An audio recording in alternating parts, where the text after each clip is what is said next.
This podcast is for informational purposes only and should not be considered legal, medical, or mental health advice. We speak from our personal experiences and opinions. The views expressed are solely those of the individual speaker and are not intended to malign any group, club, organization, or business. All right, well, welcome everybody to Confronting the Line, where we are here to explore the world of personal development and examine the often blurry line between transformation and exploitation. We are dedicated to finding that line, looking, listening, and learning in service of a safer seeking for lifelong learners like us. And tonight I'm super excited to have my friends Erik Rojas and Brian Nord with me. And we are going to, I invited you all because I wanted us to have a conversation about just what have we learned and what's it been like to speak out publicly about our own experiences and about the organization that we were all a part of together that has been not spoken about, at least not any of the dark side of it in a long time. So with that, I'm super excited to introduce Brian Nord, who was, I think for me, probably the highest level ex-staff member that I have really talked to that is talking publicly for sure about your experience being both a center's division director, a center manager, a program leader of both seminars and self-expression and leadership, two of the key programs in the curriculum for living, and being, Brian, what was it, 15-year, 20-year staff member? Long time. It was 24 years. Okay, so 24 years in your participation with Landmark Education, now known as Landmark Worldwide. No, it's 26 in total if we're counting, but I was on staff for 24 of those. Wow. Yeah. Oh, and very much in what I call and refer to often as the Centers Division, which is sort of the primary division that people interact with when they do programs with Landmark. And so really an integral person in the enterprise. And then also with us is Erik Rojas, who was also a program leader and a staff member from the time he was 18 years old. Also ran the Developmental Registration Fulfillment Center, all these words that'll mean a whole bunch to our friends who are listening, who have done Landmark programs, and probably mean nothing to those that have not. But we won't bore you with going into too much of the definitions and so on. But the bottom line is both of you are staff members, program leaders, participants for a long time and for a good portion of your adult lives so far. And you are two people that spoke up when my book came out. You reached out to me, and then you started speaking up, and you have your own YouTube show, which we love. And we'll be linking in the show notes as we're not going to retread all the stuff you've covered there, but we're going to definitely link to it. So today I wanted to, and the name of it is, all of a sudden I totally blanked on the name, Menopause Moment, I call them. But How Did I Get Here? Right, Brian? Mm-hmm. Is that the name of the show? How Did I Get Here? Yeah. I love that because it's kind of when you come out of an organization like this, which we comfortably call a high control organization, lots of folks can debate about whether it's a cult or not, but you definitely, that's one of the biggest questions you have coming out. It's wait, what just happened? How did I get here? So anyway, welcome, gentlemen. So happy to have you with me tonight. Tonight, I thought we would just talk a little bit about what it's been like and, to come out and speak up and speak out about this organization and both about what works, but particularly about what does not work. So anything you guys want to say just by way of introducing yourselves or saying hi on a new podcast or platform? Just so good to be here. It is, yeah. It's been a big deal for me to have you guys to talk to about this stuff. It's when I published my book on March 7th, on March 8th, I expected to have no friends, have lots of enemies, and be public enemy number one of all people who'd ever participated in Landmark. And, literally quite the opposite happened. I mean, I'm sure I am that for some people, but quite the opposite happened. I started hearing from what has now been literally hundreds of people that I walked with in my 26 years participating with that organization, and having you back in my life has been one of the true gifts, and frankly worth every scary moment of writing that book. The reason why when you were going through the introduction, what I was really present to is that none of what you were saying about my past at Landmark means that much to me anymore. Wow. Yeah. And we host our show. We haven't done it for a while. How did I get here? And I think that was a really big thing for me. Like, wow, Rachel Bernstein was when you Yep. had her, or she had you, or whatever one you were both on. She said to you, it must have taken something to take down your crowns. Mm-hmm. Yeah. Take off those was for me to walk away from Landmark was just about one of the hardest things I ever did. And then to go public was probably the scariest thing I've ever done, next to coming out of the closet. Well, let's start there. Let's talk a little bit about that. So just to be clear for our listeners, when did you leave? It's about 11 months ago. Okay, so a little bit less than a year. And you left, you had a big crown. Like, that's such a great, I forgot about that reference, but you had a big crown as a staff member, as a program leader, but also as a member of that community, that culture, right? Yeah. And so what had you leave? Can you just tell us kind of the quick version of what had you leave? We'll link to some of the shows where you kind of go into it. Well, I don't really talk about my story on our show. But well, I was it was a series of events that had happened over time, but it really began with the pandemic and Landmark switching to being online. Mm.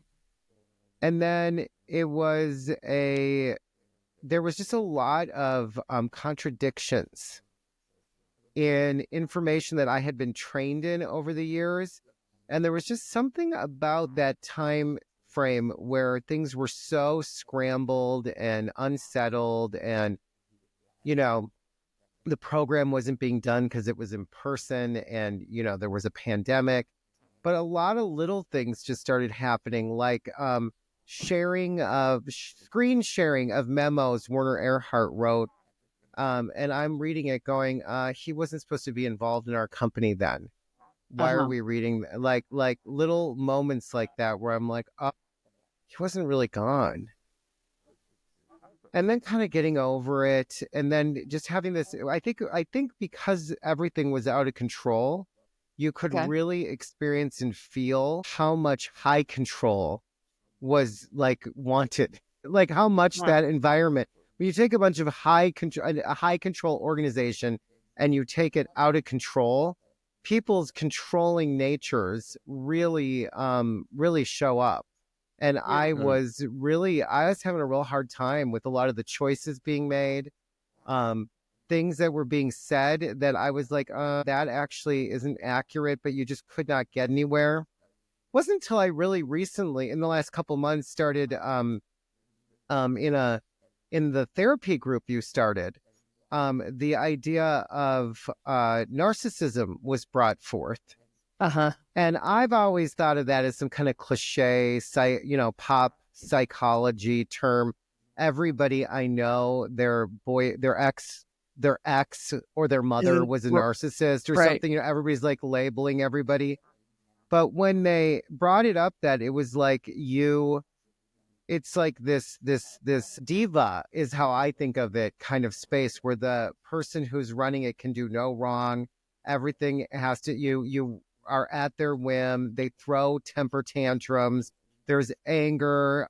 You're just in this sense of being controlled all the time. I'm not an expert in narcissism, so I'm probably really butchering all the symptoms, but I really got, that is that. Whatever you just said, that is where I worked. I worked in this very controlling environment.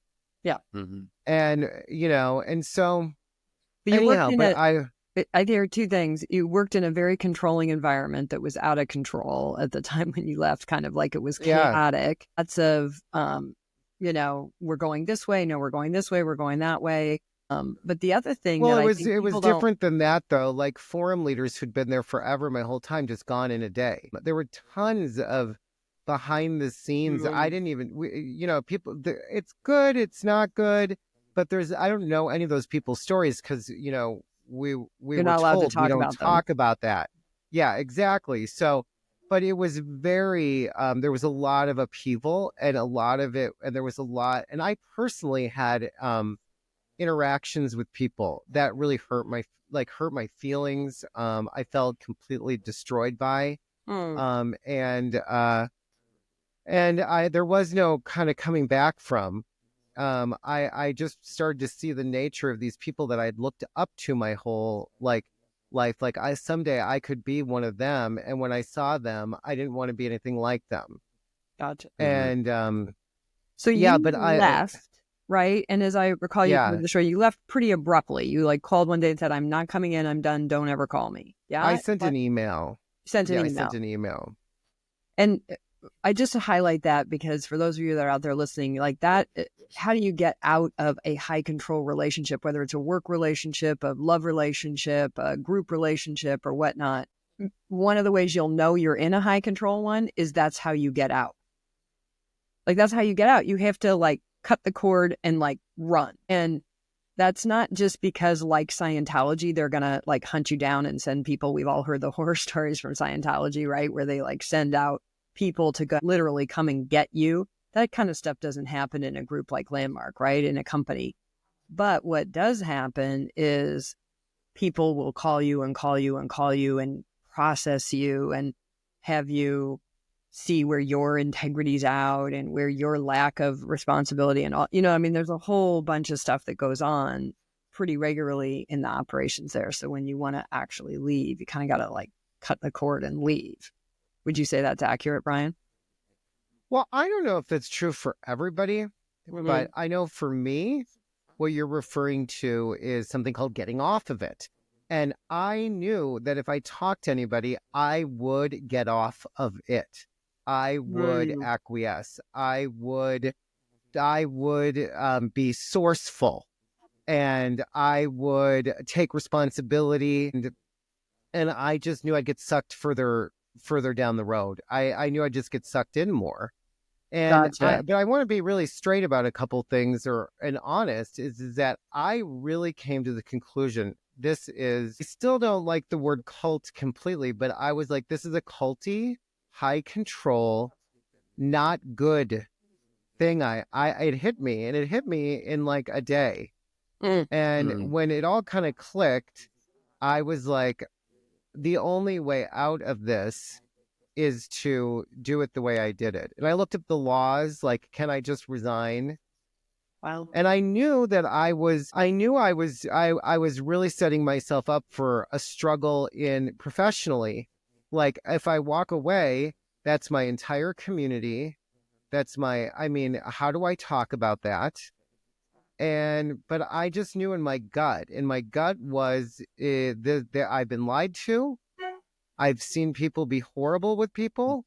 People have been horrible with me. I've been horrible to people.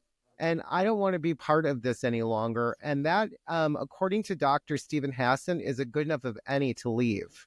Yeah. Yeah. And so I did. And I wouldn't let anybody talk to me. So I blocked out my I didn't block them like on my phone. I don't even think I know how to do that. But I like didn't return anybody's calls of my friends. Eventually I just said, hey, I needed a minute. And, some of my dearest relationships I've lost in that, and my bestest friends were like my family. I don't have children. We've spent years and years and years being best friends. And that was my family. And I walked away from that too, as hard as that was. And it's not personal to them. I love them. Right. But I did not want to be involved in that any longer. I think that's really great. That's an important thing because people, and they've said to me in all the fallout from the book, which we'll get to in a little bit, but people could just leave. It's a job. You could just leave. I'm like, no, you don't understand. It wasn't just a job. It was your life. You're there, 70 to 100 hours. It's all of your friends. And it is your family because you don't have time to be with your actual family. So even if the relationships are good, that's not where you're spending your time. You're spending your time with your coworkers and with the other program leaders and the graduates. And So it is all encompassing. And then your reputation, because you've been, an evangelist for this company and this work for so long. So those are, when people say, why can't you just leave? Because it's your whole life. Well, you say it. No, you can. There's what you're saying is so powerful. It's way more complex than that. Yeah.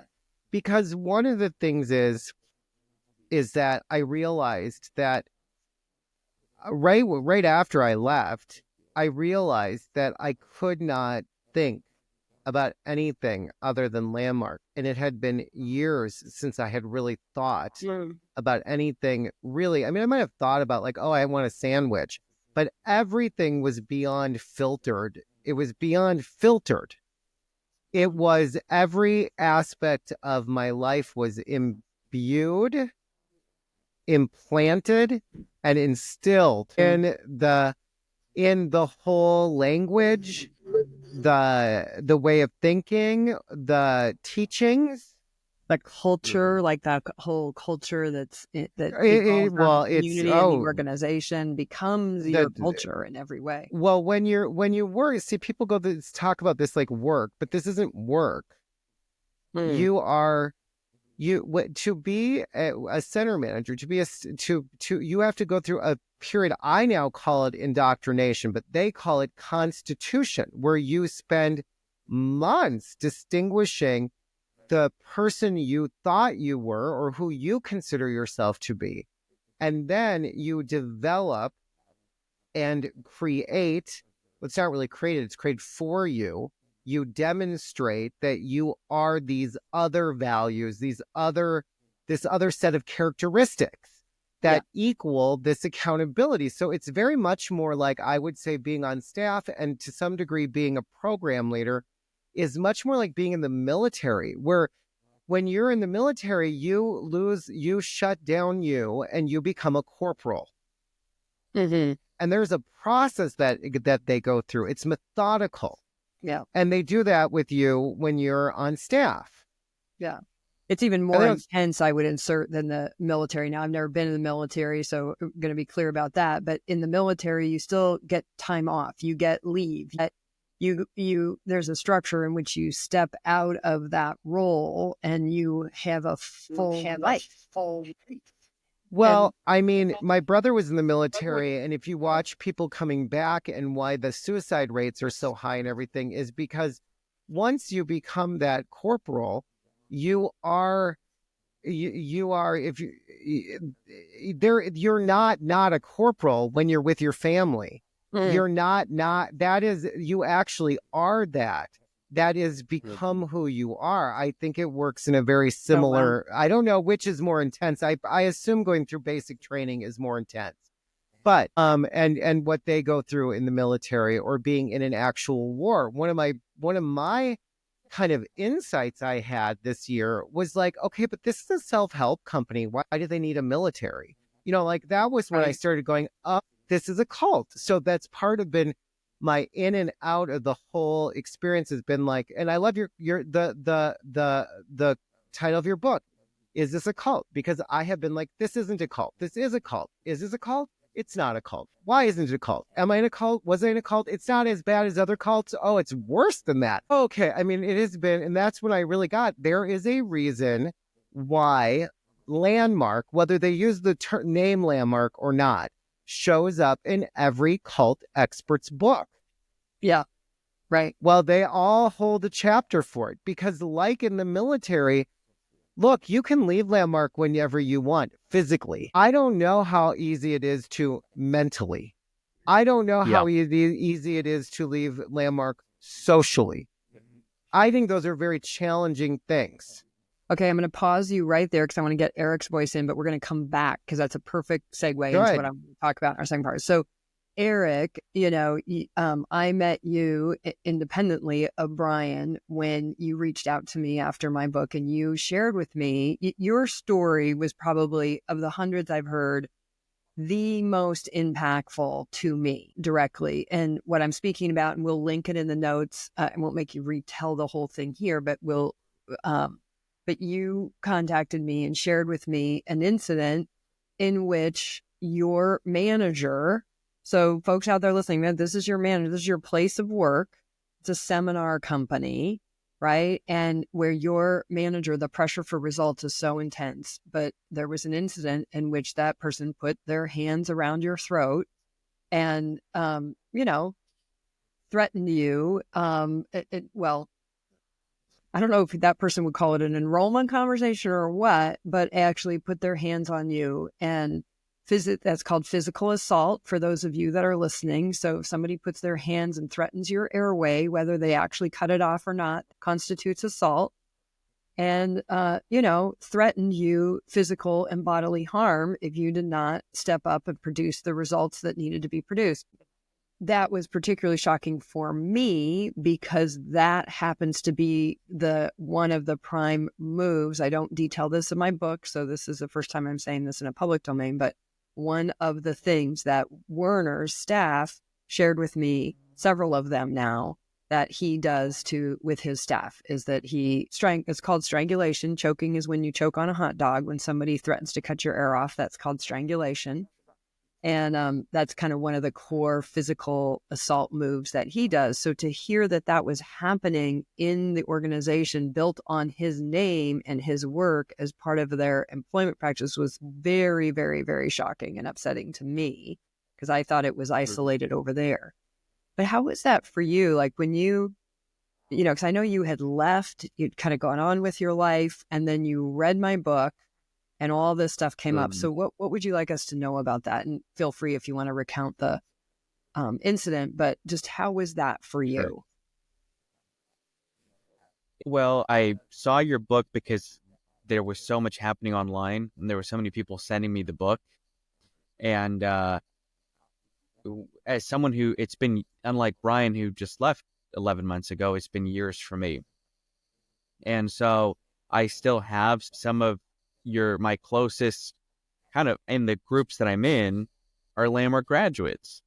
And so there's those people who, you'll recount the different things you experienced when you were a staff member and you kind of joke about it, or you say, oh, remember when that happened and that was really a messed up situation. But you never really I never really processed it as anything more than something that I had experienced that was behind me. And so when I read your book and I started to go through what you had experienced, that's when I started to realize that I wasn't the only one that had experienced what I had experienced, and that maybe what I had experienced as a staff member wasn't okay.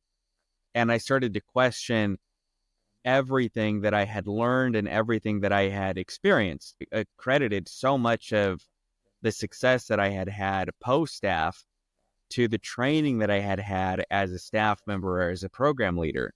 And then I started to question if all of what I had learned was valuable at all in what I now claimed I was doing and the success that I was having. And, your comments the comments on your Facebook page were never ending. I mean, it was like hundreds and hundreds of comments. And that was my first coming out publicly, I just felt compelled that I had to back you in the comments, even though I had no idea who you were or what your motives were behind this book or why you wrote it or any of that.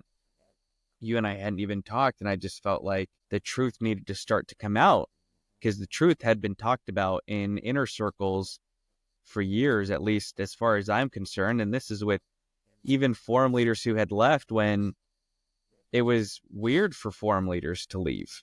I think go ahead, Nick. No, I was just going to say, it's just been interesting. Well, one of the things, because I remember in our first, I could tell you forever, like where I was sitting when I got your message about what had happened to you and whatnot, is because it was in that moment, like I said, that I realized the abuse that was around the source, the founder, was actually being replicated. I wouldn't say en masse, but it's certainly happening in the staff culture. So it's like the personality of the founder becomes the culture of the organization, which is something I've now checked out with a number of my organizational consulting friends. And I said, is this a thing? Like, I didn't know that was a thing. They said, yeah, it's a thing. But we also didn't know what constituted abuse. I mean, that's why I listened to, people being called names and put down and for a long time. And that was training. And it was a lawyer friend that sat me down and said, no, here's the line between training and abuse. Yeah. So when somebody is working you over in a personal fashion, hey, where is your integrity out? Your integrity with across the board in your life is a matter of your employment. That's crossing a line. Now, when somebody puts their hands on you physically, whether to actually harm you, bruise, cut, make a mark, or threaten, that is physical assault. And that is something, while I wouldn't say is daily in that organization, it is something that happens and it gets not just covered up. That's normal, right? Like that happens in organizations, but it gets turned on you. There's somehow you are the one who caused that. And as I recall you telling me the story, that's, as you knew that was wrong and you took that all the way up to the top and we're told that well, who are you being that person felt they needed to strangle you? And I just think it's important that people know that is allowable, or it was. We'll give Mick a little space here. Landmark has been put under new management, so hopefully that's put a stop to, but it's so deeply in the culture, it'll be difficult. So how's that been for you then? So you spoke up publicly. You went on with Brian and you told that story, and Brian, you too. So let's move to that piece. Like, what's the fallout been of? So first there's leaving your whole life, leaving your family, leaving that mindset. Erik, I can hear you started to question it too. Like you started to question, even though you had left for a while before, but now you started to question that piece Brian was talking about, which is your mindset. You left the organization physically, but the mindset. So you come out, you start speaking publicly about the things that are harmful or abusive, don't work. You tell your story. You guys start this show, How Did I Get Here? You start unpacking and deconstructing in a very raw and authentic and public way. What's that been like? I'll throw it to either one of you wants to take that first. Brian, you want to start? Sure. Well, it was, look, kind of going back to what you just said, the thing about the physical abuse, the thing is that all of those behaviors in the culture, in being part of a controversial organization, none of them seemed that odd. None of them. From yelling to people putting hands on neck and being like, you need to keep your target like it's your last breath. Your word needs to matter that much to you. Everything, all the emotions, the adrenaline, the whole place is amped up on this level of, and you become used to it. And some of it is super provocative. There's many super cool moments in all of that. I have seen people, I don't even remember what happened. I remember we had one of the Lost Boys of Sudan. And if you don't know who the Lost Boys of Sudan are, they survived a mass genocide. These teenage boys crossed the desert to not be murdered in a genocide, their families. And I've seen people who were Lost Boys of Sudan stand up in that forum and be like, I just thought I would be dead inside my whole life, and today I'm free. I've seen miracles happen in self-help and at Landmark. So this journey has been really dicey, is a good way of putting it. Yeah, it is. Yeah. I would agree. Because we're going to say it. It's been filled with dilemmas. It's been like, okay, so my friends have had these abusive experiences in which they've had to be healing and in PTSD trauma recovery, and their lives have fallen apart. But I also it's like this weird juxtaposition. And then people go, oh, well, these behaviors happen at any company. And I've come to the conclusion that Landmark is a company like Scientology is a religion. It hides behind being a company. That's a mask. That's the game they use to play to set up their whole bigger culty universe that they've built. So I do not come from that. That's taken time to process in working out this dilemma. I mean, me and Erik talk about that. There are tools. It didn't click for me until I listened, because I'm a fan of this show, and you had Dr. Glenn Doyle on there, and he said self-help creates hope and tools. Yeah. You know, at Landmark, we hate the word hope, so we would say possibility and tools. But that is a super powerful thing that people need in this world, right? Right. Yeah. So I've had to deal with where Landmark, that experience was good at giving people hope and tools to be able to move forward in life.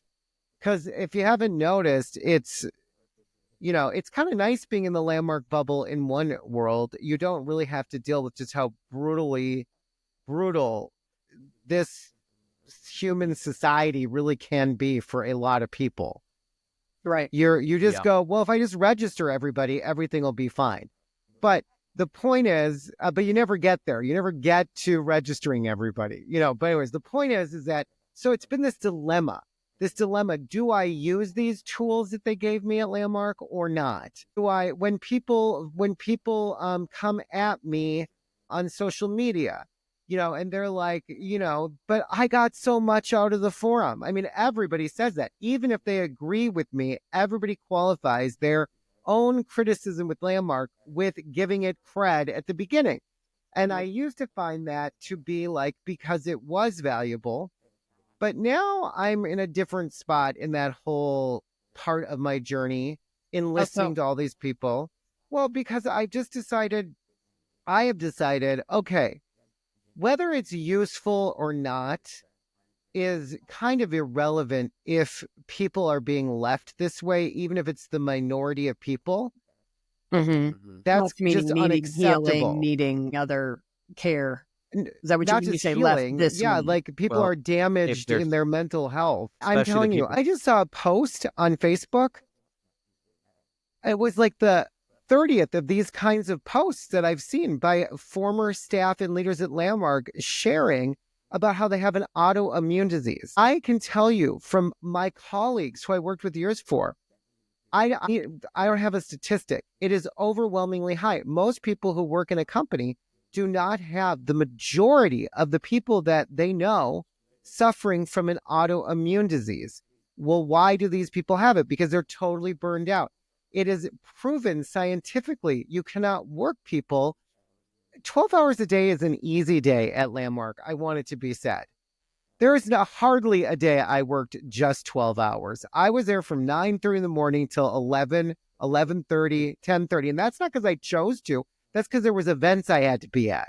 And I had to be back there the next morning. Technically, I could have come in late, and sometimes I did, but I would still pull another 11-hour day. You do that 6 days a week. What do you think? What do you think is going to happen to the human body system being on that much adrenaline all the time? Well, all these people, do you know what they get diagnosed with? One of the big ones is adrenaline fatigue. Oh, yeah.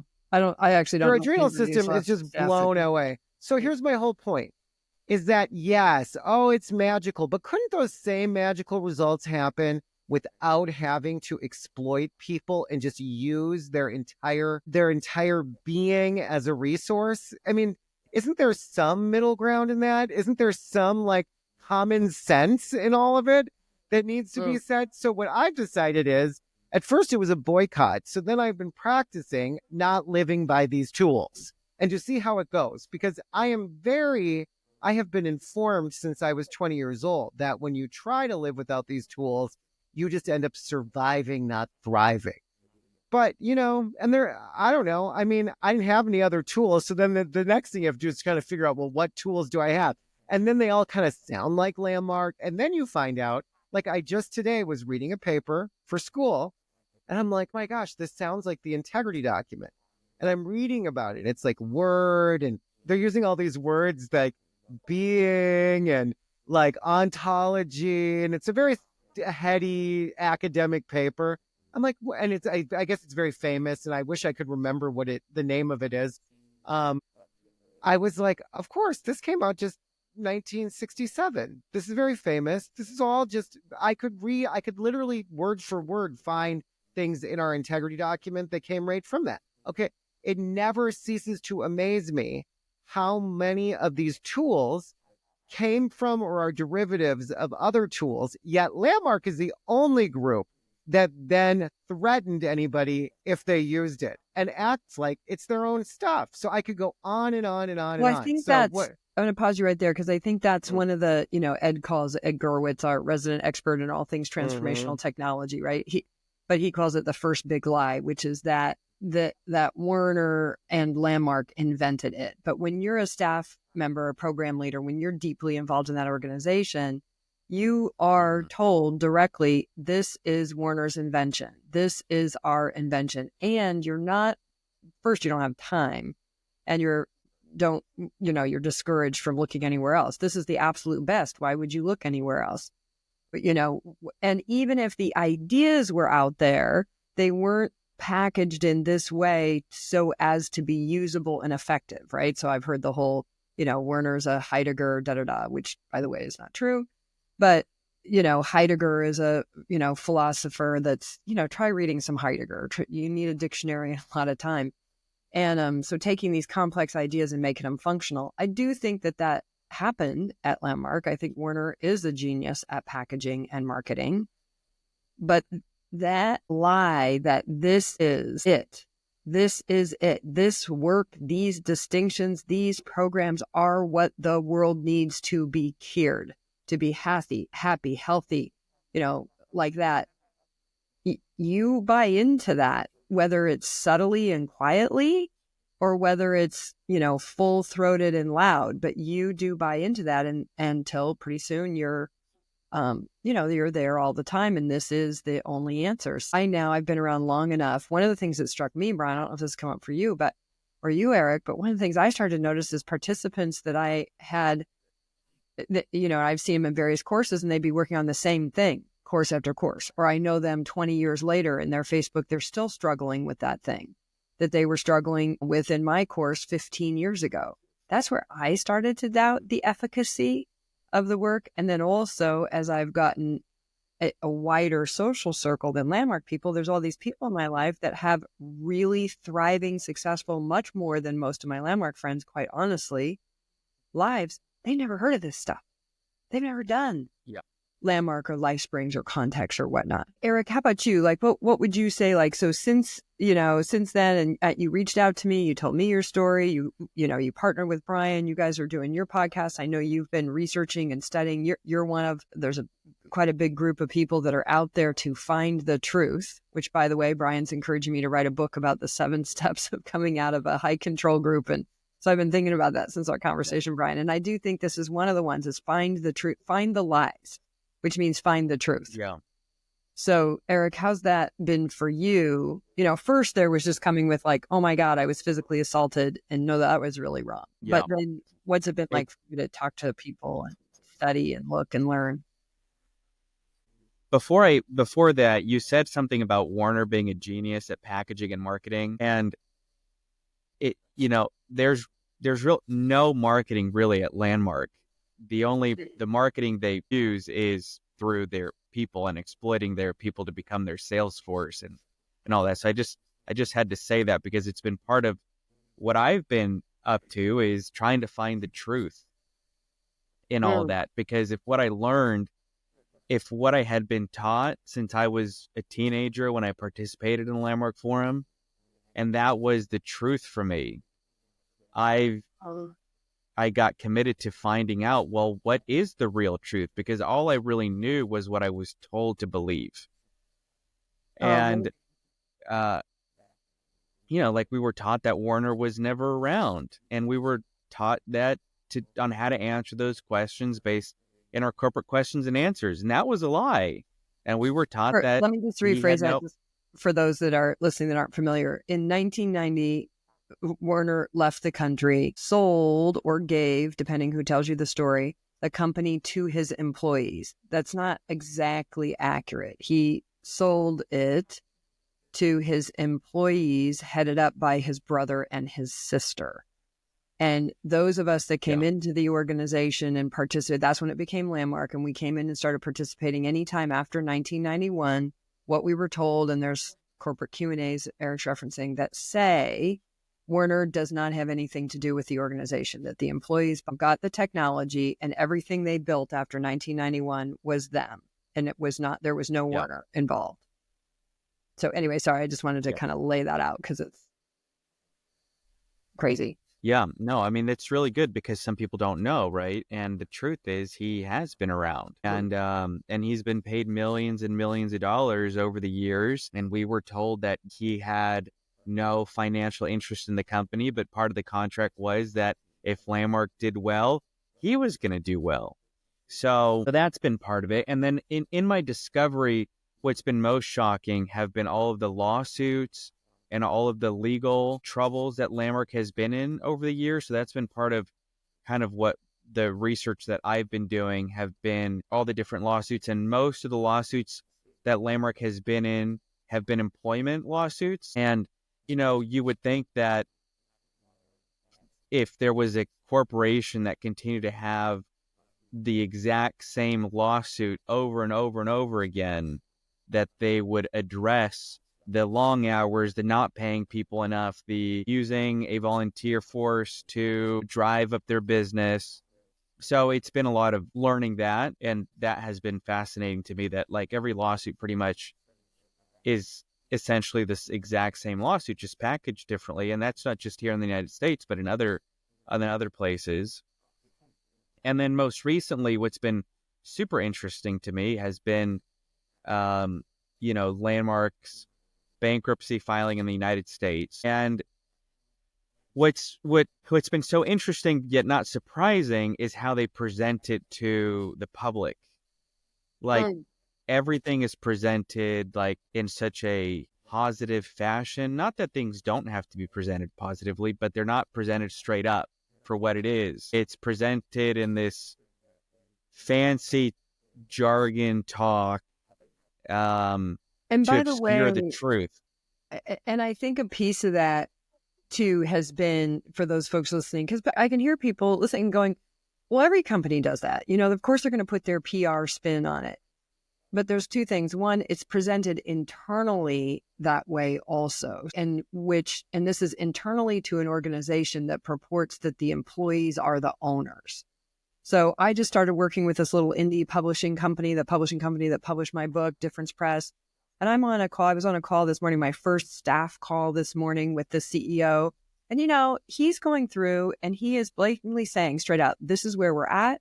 This is how the programs work. This is the money. These are our challenges. Like it is on the table because this is it's a team and we're all in that together. And, you know, for the company to be viable and as well to have jobs, then we need to know what's going on. And so he's in there. And this is not a company that I'm supposedly an owner in, right? This is a company I'm a contractor for. And it struck me this morning because I was like, wow, that's really different. And I think there's just something important in what you guys are saying here that's been a nuance that's been around some of the criticism for those of us that are speaking out. They're like, well, you guys are talking about stuff that everybody does.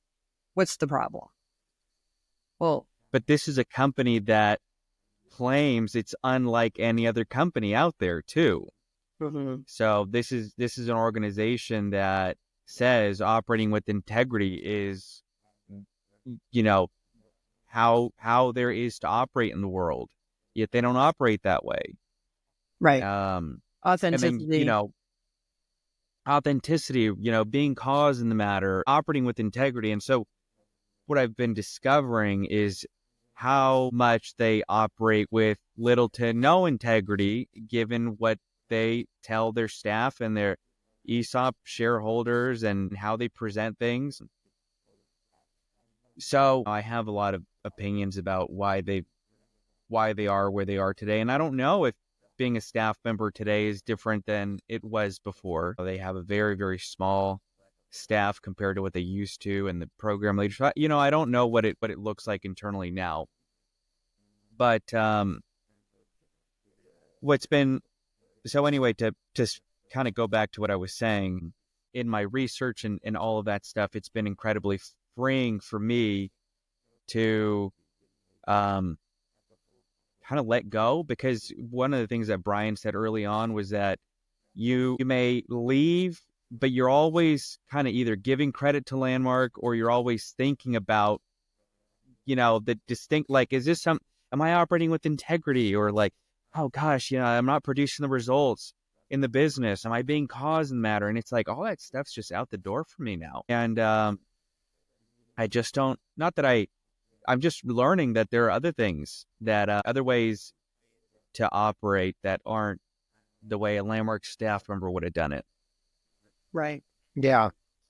It's when you were speaking, Anne, about this criticism about things like, well, this is how other companies operate. Landmark does not operate like any other company in the entire history and world of companies. That is, when people say things like that, the people that say that, I have come to the conclusion, are true believers.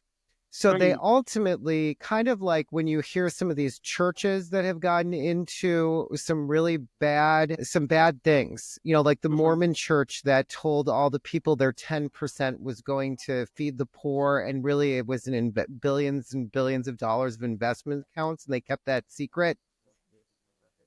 The people who stay mentally in, they say things like, well, and they justify the leadership. So they ultimately trusted the leadership. So I always just trusted whatever Harry Rosenberg was saying. And I always took it as very authentic and transparent. Yeah, you wouldn't even question. So, this is correct. You do not question it. These are the paragons. These are the people that teach integrity. So you would never question their integrity. No, you're completely in. And it sounds authentic. It lands that way. It seems transparent. So when you talk about all those lawsuits, it's like, yeah. But when you're in that world, you do somewhat, because trust me, to be a graduate, let alone a staff member, there's all these legal documents they make you sign. At some level, there's people can feel like, yeah, well, people will just try to sue us to take advantage of the fact that we're controversial. I think that's a huge thing that people think when they read those. She wasn't really mentally upset. She just went after the money. She got disgruntled and went after us for money. That's kind of the common kind of subtle way people write off. But the people who do that kind of stuff and say those things, they're all in. Right. And I don't care if you haven't done anything in 7 years and you haven't talked to anybody, you're still indoctrinated into this view and into this world. And it is completely, I think we have more people today that we called it, have people using the distinctions, but it's beyond that. Yeah. I think we have a world of people that are mentally, that may not physically be in, but they're mentally, they're physically in, they're mentally in and they're physically out. Yeah. And you do have people in the organization right now that are physically in and they're mentally out. And they had a term for people like that when I was a centers division director and a center manager and a staff member. We called those people disloyal. They were in the operating state of disloyalty, which means you're nodding your head like you're on the side of life, but really you're sabotaging it behind the scenes. So I'm sharing all this with you because I really did trust all that stuff. Yeah. I didn't ever think or question any of it. In fact, if I had a doubt, it was my doubt to deal with, because that this was all a, this great work that these people, and I knew it was influenced by other things like Zen Buddhism and stuff and blah, blah, blah. But that's different than taking, I had to sign at, I don't know, whatever age I was, 21. Anything that I thought of creatively while I worked on staff would belong to Landmark and it would be their IP. But every inch of my life is at Landmark. I mean, how do you untangle your mind from all those agreements if you're going to have integrity?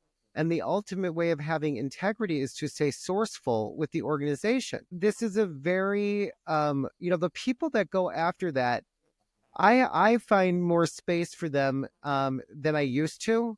I used to just go, oh, yeah, well, it is a great place, but I don't really think that anymore. I don't think what's happening there is good. And I don't think Mick Levitt, by the way, he's been the head of their PR since 2004.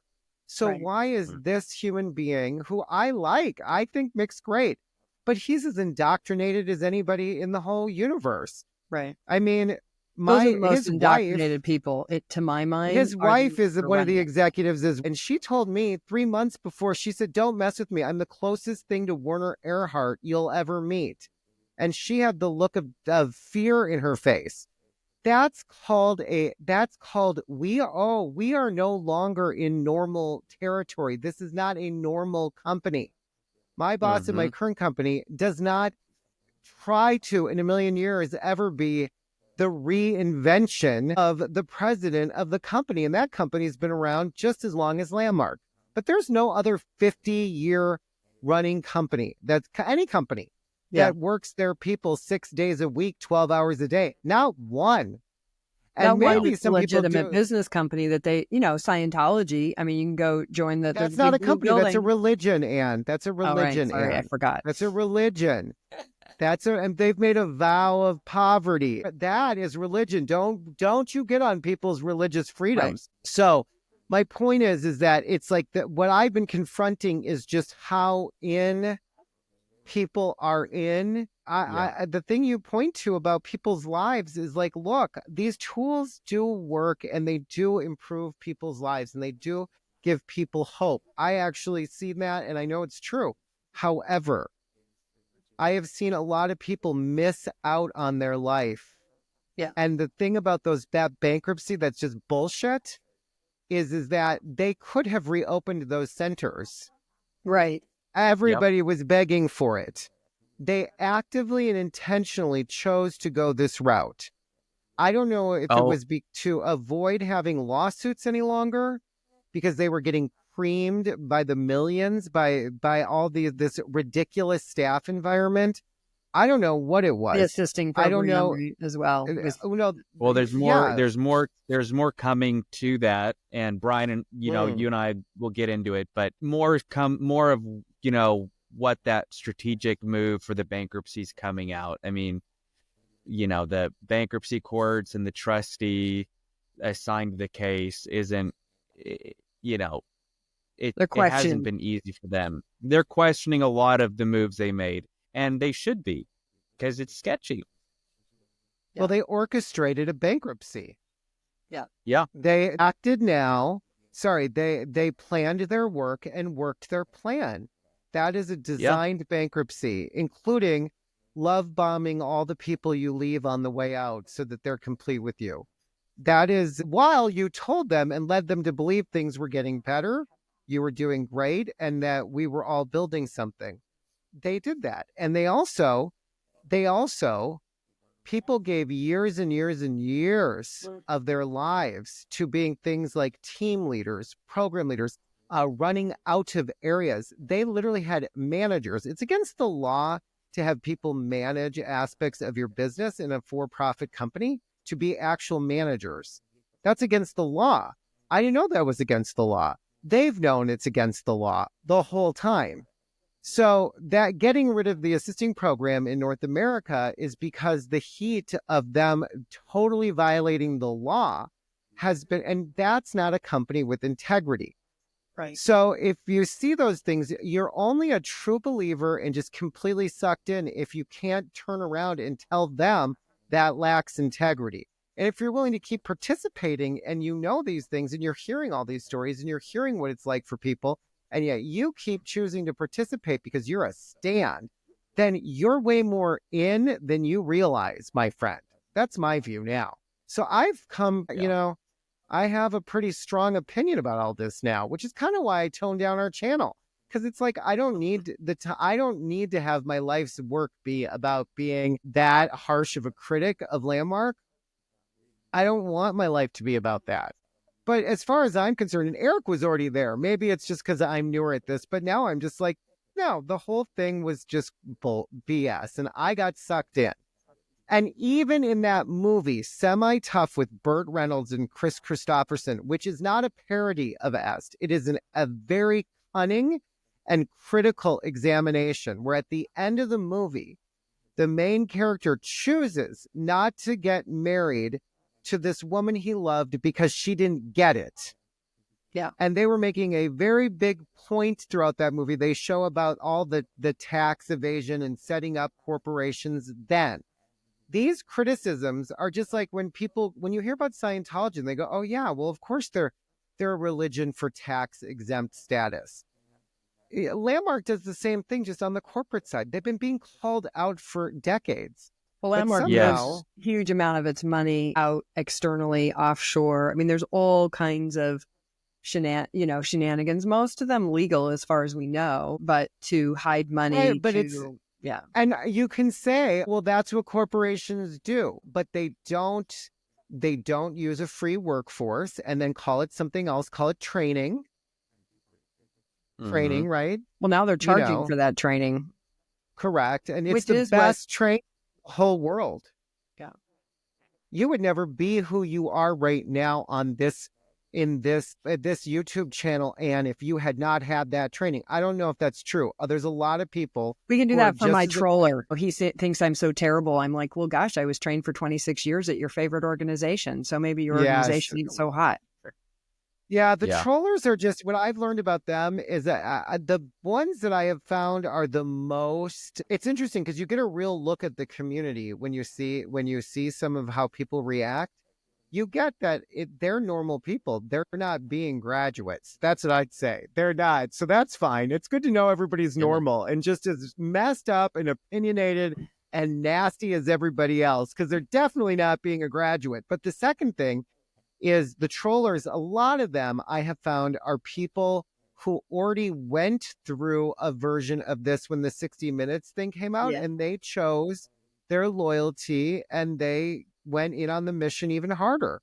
So those people are all the way in. They didn't know. They all perpetuated the lies themselves. I do think, too, that this organization is full of really good-hearted people that are there doing what they're doing because they think that it will make the difference in the world, for a world that works for everyone with no one and nothing left out. Like, you hear that over and over and over and over. And I personally am not down on those people for being about that. What I am down on is an organization that uses that to make millions for their founder while starving their staff and emotionally and verbally and physically, everything from doing abuse to walking away from abuse, right? Like from gaslighting it, to, recontextualizing it. And my answer to they're all like that is, so does that mean we should just lay down and take it? If I worked for Coca-Cola and I found this kind of behavior, I would whistleblow that too. If I worked for whatever, I happened to blow the whistle on Landmark because Landmark was the company that I was involved with. And I think every person that stands up against abuse, stands up against violence, stands up against, verbal assault, stands up and all exploitation. I think that there's a lot of companies that are exploiting workers in the United States, and every place where we see it, we should call it out and say that is not right, what you're doing there. And that you do 100 other things right. That's great. Hang on to that's great too. But it doesn't excuse the 1 or 2 or 3, you know what I mean? Like it's not a balance like that. And that's something that I've really had to reconcile with myself. I love Brian. So I have a couple of kind of lightning round questions for us as we wrap up. And it's perfect because the conversation has led to him really well, which is, what would you say, what has been the biggest challenge? And you've spoken to it a little bit, but just kind of like, just look newly, what has been the biggest challenge of speaking publicly about what the dark side, right? You've spoken about the light side for many years and you even still speak to that. But what has been the biggest challenge to you personally in your sort of waking up and coming out of this high control group? Well, I can go. The biggest challenge for me has been initially it was realizing that I was going to piss a lot of people off, specifically the senior people that I had a close relationship with, that it was very likely that those relationships were now going to end because of this. And I just that was a challenging thing I had to accept. And what was been so great on the other hand was that I've That's the second made question, some. Eric. So go ahead, which is what has been the Okay, biggest so gift? No, it's okay. Let's do them all Brian, together. you go. Okay, yeah. Brian, you say your challenge. Okay, and the we'll get most to the challenging thing has been that I've had to take apart, is it dark or light? gift. I don't just take people's word for it. Is this exploitation? What is exploitation? What are examples of exploitation? What does that mean? If I don't feel exploited, can I still be being exploited? That's just one example. Mm-hmm. You know, like coming to terms with and remembering the memories and having it happen while you're being public.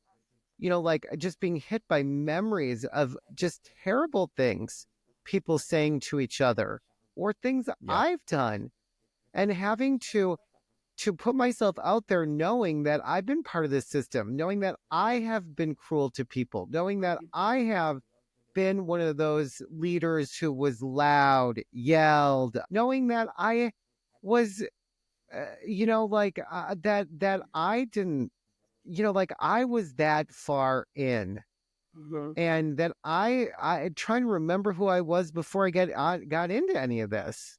So that's been the most challenging part, is like being able to go through and deal with all those things and the emotions that come with it.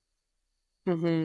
It really is. I do want to say that it's a process. It's an ongoing process. Healing from anything takes time, and it happens in layers, and it doesn't always happen in a convenient order or in a convenient place. Yeah, I appreciate what you're saying about the memories, because as I've been talking with a lot of people, and I've had some of my own, and my husband, who is a center manager, also has had some big memories and actually done some really important recovery work around those. What would you say? So the second question is, what's been the biggest gift of coming out, looking and speaking, doing that work, right? Like, so doing that, first leaving both physically and mentally, and then questioning and, what you just described. What's been the biggest gift out of doing that? It's been rekindling so many friendships and establishing new relationships and new friendships with people, and creating that community of people who've experienced something similar. That's been a huge gift.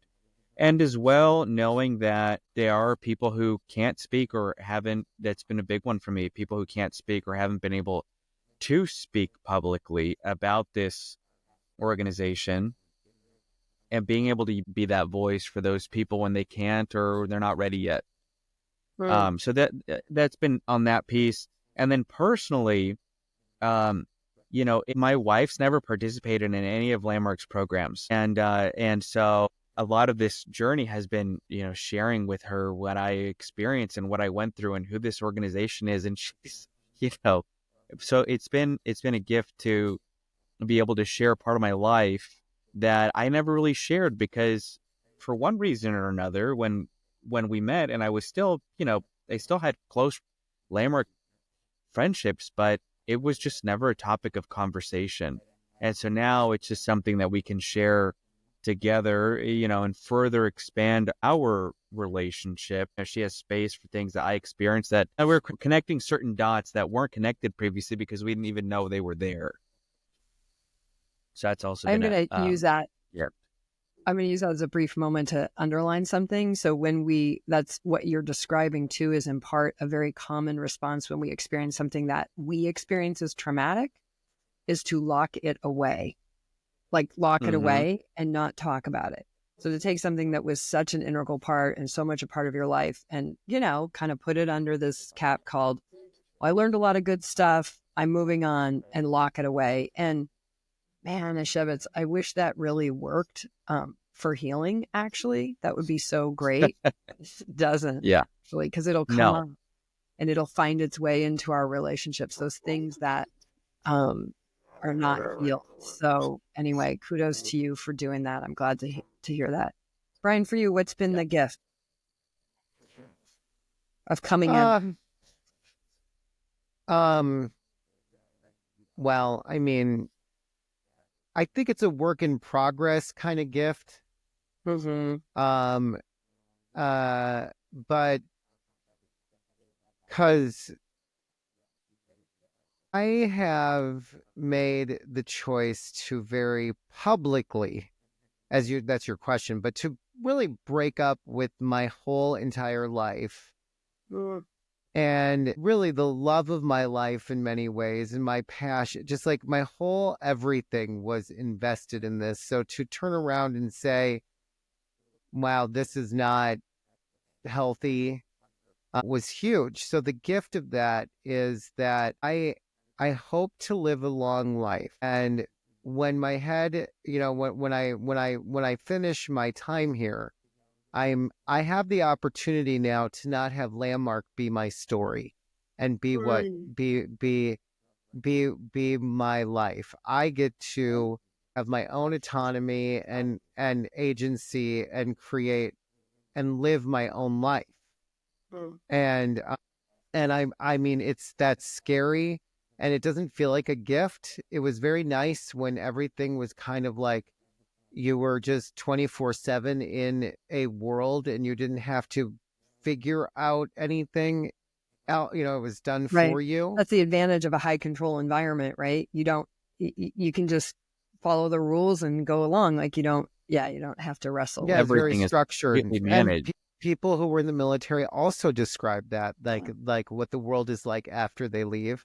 Yeah. But I know that I did the right thing. I know that I am moving forward with my life. We interviewed Rick Ross, who wrote the foreword in your book, on our YouTube channel, and it was amazing. And he said one of the ways to forgive is not to like call and like apologize and go have drinks, but is to move on.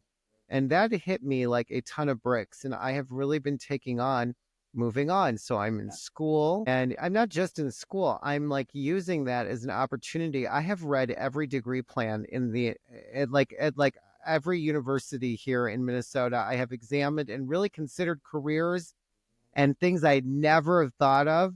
And I've taken the time to really consider them. Like, cause I'm like, who's the person that doesn't want to do that or doesn't think, oh, well, because I feel like when you leave this Landmark, you're out, how people see you, they see you inspiring.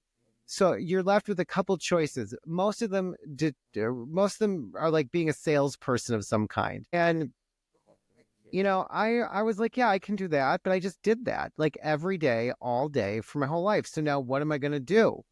And so anyways, that's the gift. The gift is that there will be a day where Landmark is so far in the rear view mirror. And and that means letting go and leaving a lot of people behind me in the process. But I believe it's going to be a gift in my life and for my family and the people I love. So Well, and I really want to acknowledge you both for the courage that it takes to question our own strongly held beliefs.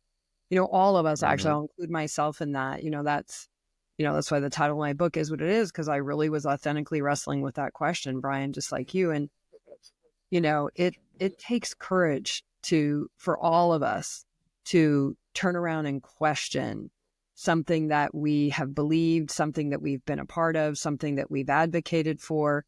But, life happens. And as it does, it's appropriate to stop and question, stop and wait. Is this really what I think it is? And especially when we get new information, which is what happened to a certain degree for all of us, right?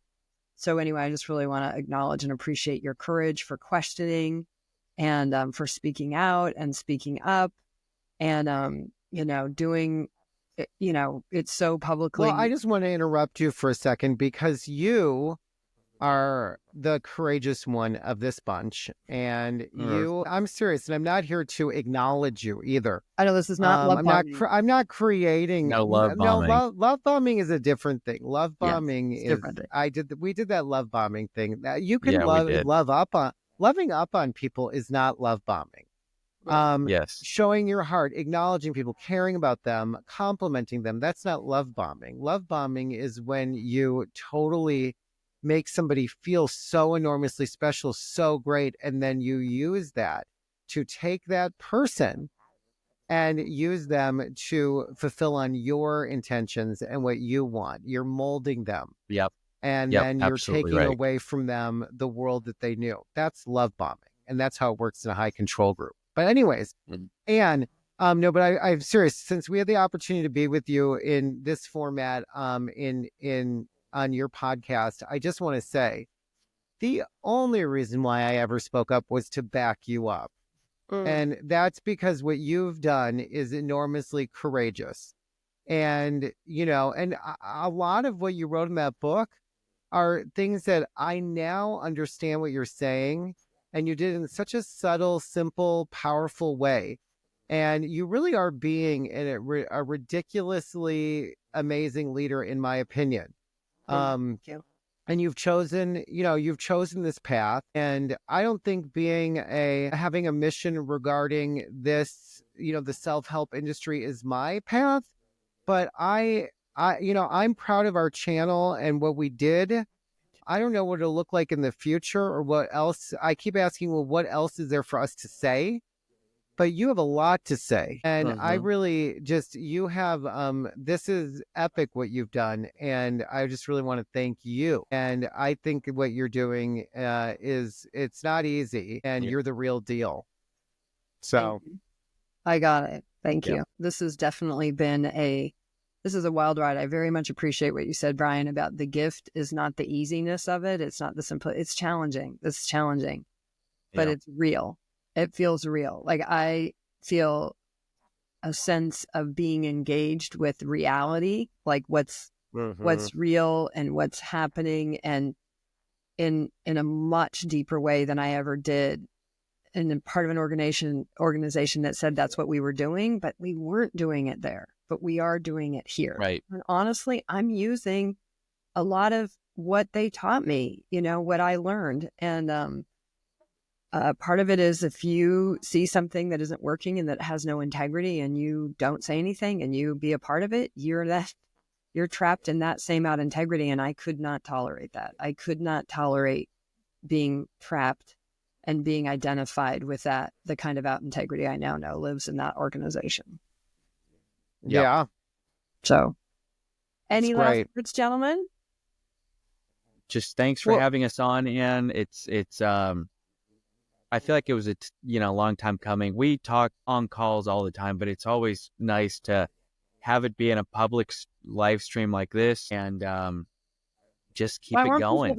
And I want people to know that like it's okay to question. It turns out, to question. And even if you question it and you say, hey, but I got a lot of really great stuff and I like it and but whatever you come to, and that's good, but start with questioning. So anyway, thanks gentlemen for being a part of that. I look forward to whatever comes next. We'll see. Thank you. This has been Thank you. Fronting the Line.